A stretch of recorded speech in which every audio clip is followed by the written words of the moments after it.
Doxtan çıqarlar. Sizlar Xorasanni qaysi reseptda pishirasizlar? O'tgan safar Xorasan pishirib qo'yganimda bir obunachim xamirini qarg'aniz bilan qo'ymasangiz hisob emas devadi.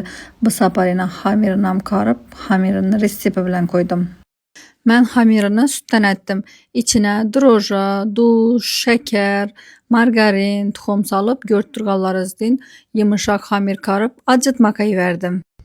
Bir saatda xamirim ajib keldi. Xamirim ajinca yugurib borib do'kona choka krem amakka qo'ydim. Sababi internetda shuni etib bükilgan Xorasanlarni ko'rvadim. Hozir ko'rib o'zlaringiz ham baxabar ketasizlar. Chiqarlar, sizlar ham menga o'xshab internetda nov yoqsa shuni pishirib ko'rishga harakat etasizlarmi? Men salat yoqsa salat, pechene yoqsa pechene, ishqilib novdir ovqat yoqib qolsa shuni pishirib ko'rmasam bo'lmaydi.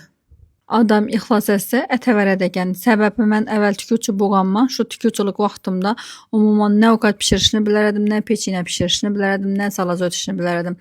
2 yil bo'ldi qiziqib yuribman shu narsalarga, ovqat pishirish, pechene, salatlara.